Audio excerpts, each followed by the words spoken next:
سبحان ربك رب العزة عما يصفون وسلام على المرسلين والحمد لله رب العالمين. اللهم صل على سيدنا محمد وعلى آل سيدنا محمد وبارك وسلم. یو ماشوم چې پیدا شي نو پیدا کېدو سره د په جړا شي او د دې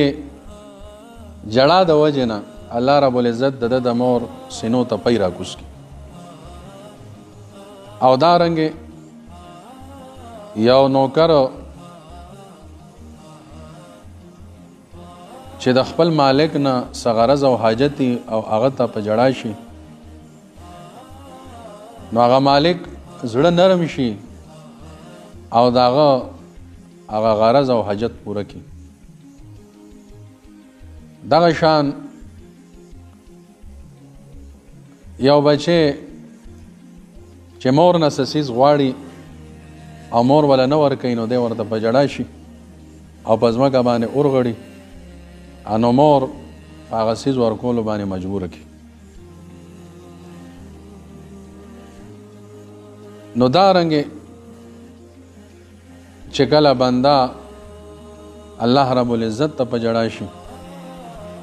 نو الله رب العزت هم د ټولې مسلې حل کوي. یو بزرگ فرمایي وایي چې اے بنده ته چې کله پیدا شوې دنیا ته رالې نو ستا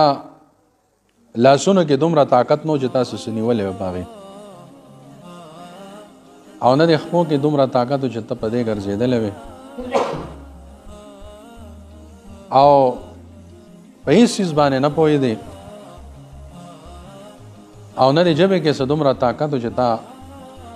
په دې باندې هغه خپله مدعا بیان کړې وې.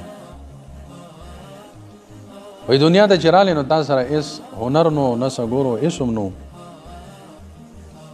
لاچار او بې بس وې خو صرف یو څیز در سره و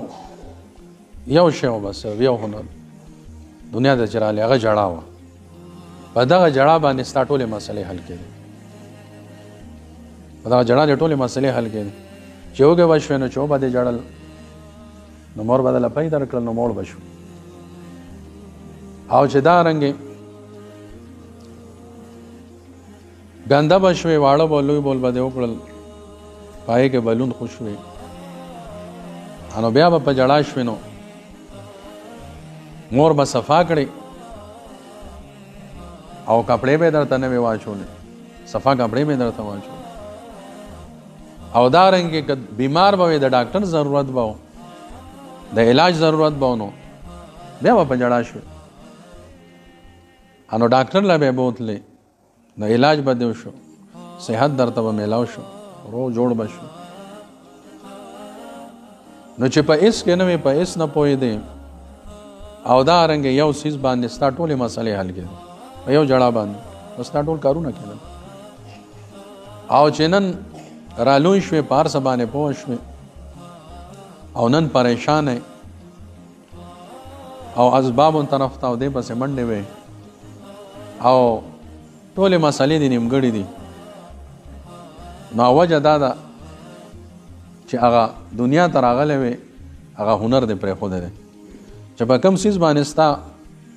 وړوکوالي کې ټولې مسلې حل کېدې نو اوس هم اک رب دی اوس مسلې به دې هم اک رب په دغه څیز باندې حل کوي چې لوی شو اوس الله ته نه جاړې اوس هم هغه رب دی او چې الله نه وغواړې الله ته وجاړې الله رب العزت به د ټولې مسلې حل کوي. نو زموږ د پریشانو د نه حل کېدو سبب هم دغه دی پریشانو نه ختمېدو د حاجتونو د نه پوره کېدو چې د الله نه موږ غوښتل پرېښودې دي او الله ته جړا فریاد پرېښودې دي. څوک هم الله رب العزت ته وجاړي او الله نه وغواړي الله رب العزت رحمت دغه انسان طرف ته متوجه شي او الله رب العزت د ټولې مسلې حل کوي. ابوبکر صدیق رضی الله عنه فرمایي کچره علم تم کوم فتباکو کچره جړه نه درځي انو وای د جړه شکل جوړ کا د جړه شکل جوړ کا جړه نه درځي نو د جړه پیخه وکا الله تعالی دا پیخه بدل الله تعالی په اصل او حقیقت باندې بدل قبول به کیدل حقیقت به دل قبول به د جړه شکل جوړ کړم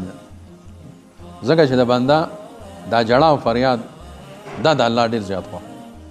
ډیر زیات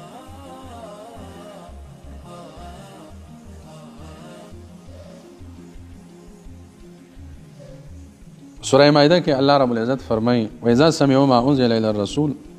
تَرَى أَعْيُنَهُمْ تَفِيضُ مِنَ الدَّمْعِ مِمَّا عَرَفُوا مِنَ الْحَقِّ يَقُولُونَ رَبَّنَا آمَنَّا فَاكْتُبْنَا مَعَ الشَّاهِدِينَ دا آیت په هغه موقع باندې نازل شو چې کله د حبشې نه د نجاشي بادشاه وفد عیسایان وراله نبی علیه الصلاۃ والسلام سره او نبی علیہ الصلوۃ والسلام هغه د سوره یاسین واورو سوره یاسین تلاوت وکړه دا غي وړاندې نو چې خلکو د الله دا کلام واورید د عیسایانو د وفد د نجاشي بادشاه طرف نه چراغلو نو چې هغه د الله دا کلام واورید نو هغه جړا شو او ډیر زیات و جړل زارو خطر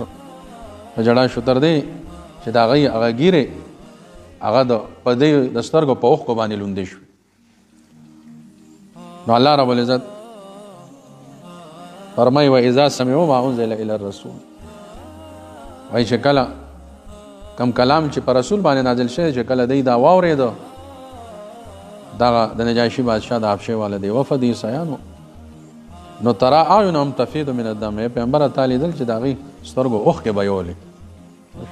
او حق کلام واورید دا الله کلام پاورېدو سره داغي سترګو نه اوخ کې روان شي او سورہ توبہ کې الله تعالی فرمایي فليضحكوا قليلا وليبكوا كثيرا جزاء بما كانوا يكسبون الله رب العزت د آیت په هغه موقع باندې نازل کړ چې غزوه تبوک په موقع باندې منافقان هغه د سستۍ د وجه نه هغه جنگ کې شامل نشو الله رب العزت فرمایي چې دای له پکاري چې دنیا کې پر خپل حرکت باندې لګو خاندي او په آخرت کې باندې بیا ډیر اوجاړي ورو باندې بیا ډیر زیات اوجاړي دي او بل ځای کې الله رب العزت سورہ نجم کې فرمایي افمن هذا الحديث تعجبون وتضحكون ولا تبكون آیا تاسو باندې کلام باندې تاسو تعجب کوئ او وتضحكون ولا تبكون او تاسو خنداګانې کوئ او جاړئ نه جړا نه کوئ اسه بیغمه خان دی خوشحالي کوي او جړه دل بالکل نه درځي نو شکل دا آیت نازل شو نو اصحاب صفا دومره زیات او جړل چې دا غیا اوخ کې دی په نانګو باندې باندې په مخونو باندې او چې نبی علیہ السلام کله د دی د جړه आवाज واورید د اصحاب صفا نو نبی علیہ الصلوۃ والسلام هم دای سره په جړا شو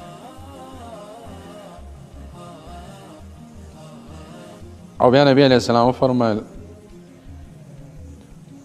من بکا من خشیت الله حرم الله علیه النار چا چې د الله د یری نه او جړل د جهنم اور په د باندې حرام دی بس چې د الله د یری نه چا جوړ جهنم اور په د باندې حرام دی جهنم ته نه داخلي عبد الله ابن عباس رضی الله عنه فرمای چې ما د نبی علیه الصلاۃ والسلام نو اوریدل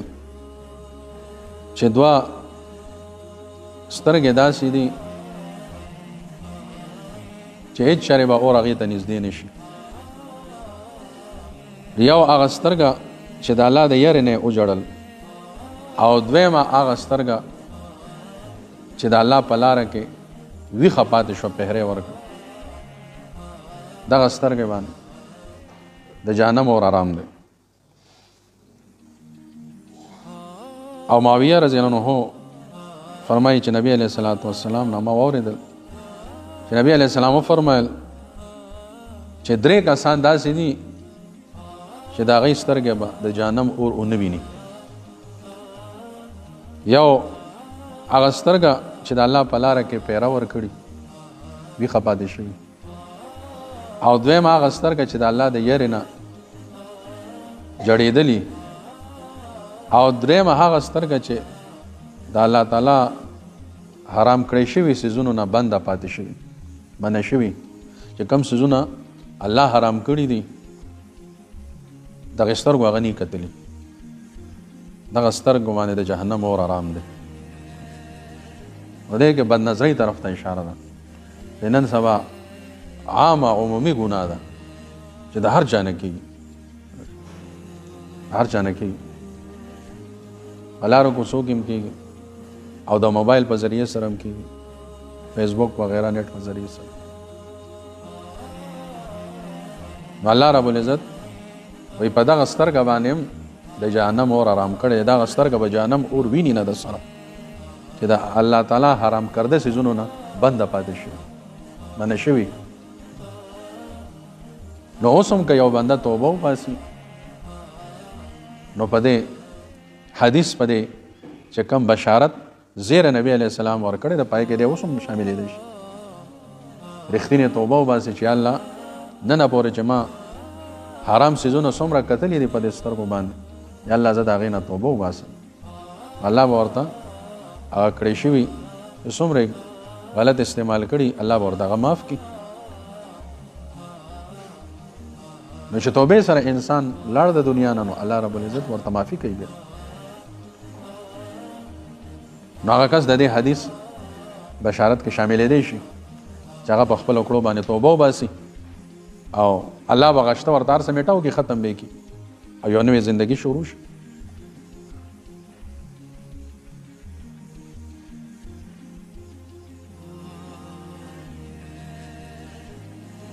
او بل حدیث کې راځي انس رضی الله عنه روایت ده چې نبی علیہ السلام فرمایل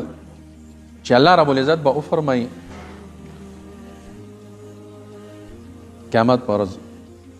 الله به فرمایي چې دوزخ نه هر هغه تن راوباسئ چې هغه په دې ټوله زندګۍ کې یو ځل هم هغه زه یاد کړی یم،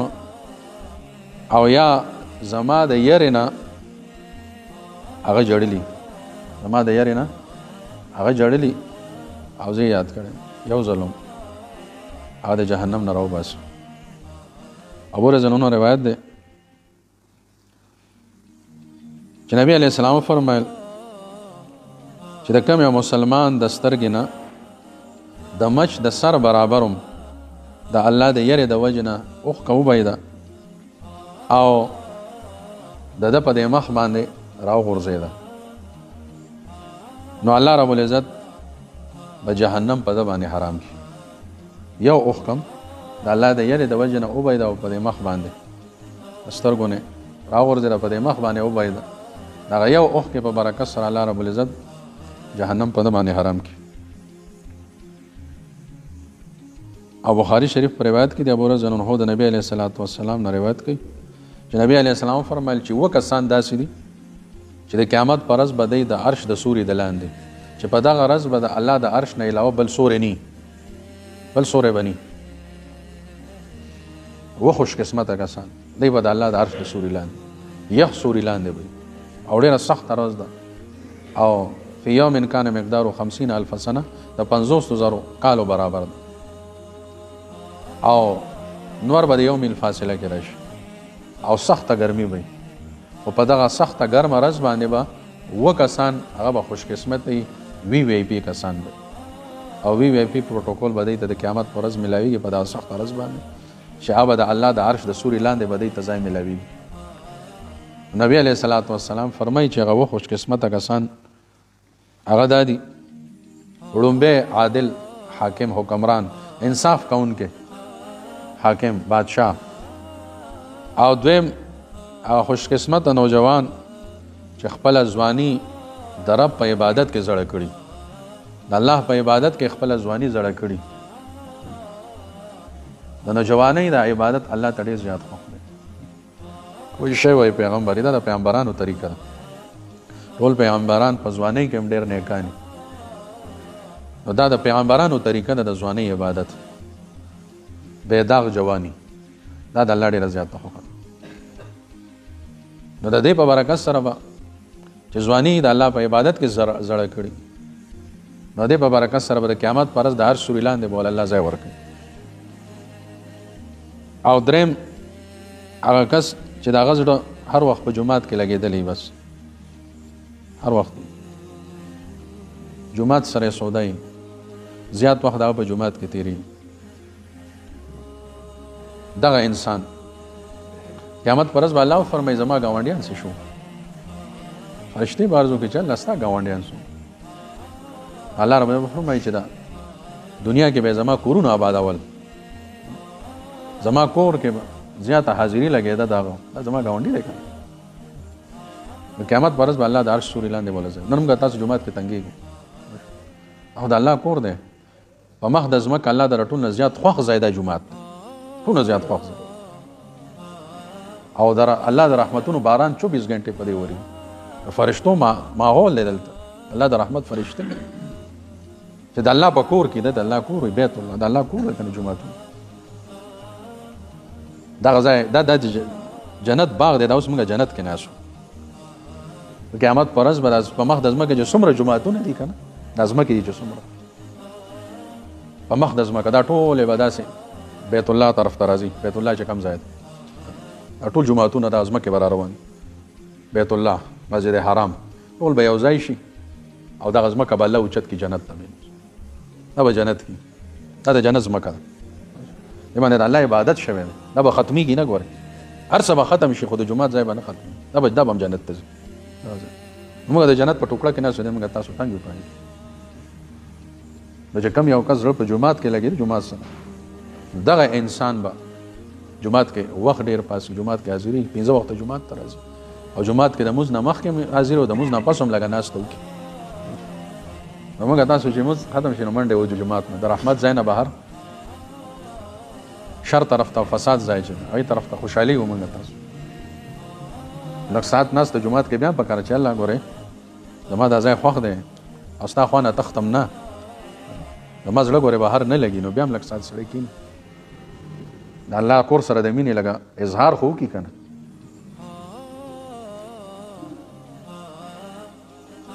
او څلورم دوه داسې کسان چې خالص بې غرض او بې لالچه صرف د الله دپاره یو بل سره مینه محبت تعلق په دې باندې د یو بل سره یو ځای کړي، او په دې باندې یو بل نه جدا کړي. خصوصا د دین په نسبت سره چې کوم تعلق دی که نه، نو دا په هغې کې راځي، دا په هغې کې راځي، دا بې غرض او بې لالچه. نو دغه دوه کسان به د قیامت په ورځ د عرش د سوري لاندې. او پنځم هغه کس چې هغه ته باعزته او ښایسته زنانه د ګناه دعوت ورکړي، ګناه په ارادې سره راوبلي، ښایسته باعزته زنانه ورته د ګناه عفر ورکړي، او دی ورته وایي اني اخاف الله، زه خو د الله نه یېرېږم، د الله نه یېرېږم. نو دغه کس به هم قیامت په ورځ د عرش د سوري د لاندې چې د ګناه نه ځان بچ کړي، الله نه نافرمانۍ، نو دغه کس به د قیامت په ورځ د عرش د سوري لاندې. او هم هغه کس چې هغه داسې پټه صدقه ورکړي، په سم لاس چې د ګس لاس نه یې پته ونه لګي، یعنې مطلب دا چې په هغې کې دکاوه ني، پوشیده صدقه، پټه صدقه. امام زین العابدین رحمه الله چې کله وفات شو، نو 100 کورونه داسې راووتل چې د هغې ګزران به د په امداد سره کېده، 100 کورونه. او چاته د په ژوند باندې پته نه وه، بیا پته ولګېده چې د هغې امداد نه کېده، نو بیا پته ولګېده چې ښه دا دی و، د 100 کورونو سره به امداد ده کو، په ژوند یې پته نه ولګېده. داسې خفیه طریقې سره صدقه او خیرات ورکړه. او هم هغه کس چې په تنهایي کې الله یاد کړي، ففاضت عیناه، او د سترګو نه اوښکې وبهیږي، تنهایي کې رب یاد کړي او د سترګو نه اوښکې وبهیږي، نو دغه کس به هم د قیامت په ورځ د عرش د سوري لاندې دا اوښکې خالص الله د یرې نه د الله دپاره بهېدلي، نو د الله د یرې نه او الله دپاره چې کومه اوښکه وبهیږي، نو الله رب العزت سره بیا ډېر لوی قدر. او دارنګې حدیث کې راځي څوک چې چا خپل ګناهونه را یاد کړل، هغې مخې ته کړل، او پاغه باندې د اوجړل نو الله رب العزت دغه بنده ناراضي شي او د جهنم نور ته خلاصې ملو شي. د جهنم اور هغه د دنیا په سمندرونو باندې نشي مړ کېدی، خو د یو ګناهګار انسان د خپېمانتیا او د ندامت یو اوښکه چې د سترګې نه وبهیږي د الله د یارې نه په خپلو ګناهونو باندې، دغه یو اوښکه د جهنم د اور مړېدو دپاره کافي ده. صرف دا یو اوښکه دې کې دومره لوی طاقت. او زید بن ارقم رضی الله عنه فرمایي چې یو کس عرض وکړ یا رسول الله صلی الله علیه وسلم زه به دوزخ نه څنګه بچ کېږم، دوزخ نه به څنګه بچ شم؟ نبی علیه السلام ورته وفرمایل د خپل سترګو د اوښکو په ذریعه باندې دوزخ نه به یې څنګه بچ شم؟ نبی علیه السلام ورته وفرمایل د سترګو اوښکو په ذریعه باندې، ځکه چې کومه سترګه نبی علیه السلام فرمایي چې د الله د یارې نه هغې نه اوښکې وبهېدې، په دې باندې الله رب العزت جهنم اور آرام کړي، جهنم به دا نه ویني. او حضرت حسن بن مالک رضی الله عنه روایت ده چې نبی علیه الصلاۃ والسلام خلکو ته بیان وکړو، خطاب یې وکړو او پای کې یو کس ناسم دغه بیان کې نو هغه وژړل، او نبی علیه الصلاۃ والسلام وفرمایل دغه یو کس په جړه باندې وایي که نن ستاسو منځ کې دلته هغه ټول مؤمنان موجود وي چې د هغوی ګناهونه د غرونو برابر دي، که اوس هغه مؤمنان موجود وي، هغه ټول مؤمنان مسلمانان چې د هغوی ګناهونه د غرونو برابر دي، د غرونو برابر، نو هغه ټول به الله تعالی د دې یو کس په جړه باندې ټول به معاف کړو، د یو کس په جړه باندې الله هغه ټول معاف کړو،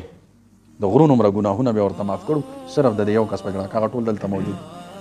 د موجوده کسان خو الله تعالی ټول معاف کړل د یو کس په جړه باندې، او هغه ټول مؤمنان موجود وي چې د هغوی ګناهونه د غرونو برابر دي، هغوی ټول به الله د یو کس په جړه باندې بخلي معاف کړي به. او دا په دې وجه چې څومره فرشتې دلته موجود دي چې دی په جړه شي هغه ټولو جړل د سره، ټولو فرشتې د په جړه کړي، هغه فرشتې په جړه شو، هغه فرشتو دا دعا غوښته چې یا الله د جړه نه کوونکو په حق کې د جړه کوونکو شفاعت قبول کړي، سفارش قبول کړي. هغه فرشتو دا دعا کړه د جړه نه کوونکو په حق کې د جړه کوونکي شفاعت قبول کړي الله. نو الله رب العزت د یو مؤمن بنده د سترګو نه چې یو اوښکه وبهېده په یو مجمع کې، د هغه یو اوښکې د یو مؤمن بنده د یو اوښکې په وجه باندې الله تعالی د ده بخښنه هم کوي، او په دغه مجمع کې په لکونو خلک هم الله تعالی معاف ټول بخښنه کوي. ځکه د مؤمن بنده د سترګو نه بهېدونکې اوښکه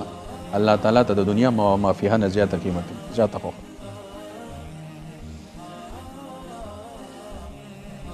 او عقبه بن عامر رضی الله عنه وایي چې ما نبی علیه الصلاۃ والسلام سره ملاقات وکړو، عرض مې وکړو چې د الله حبیبه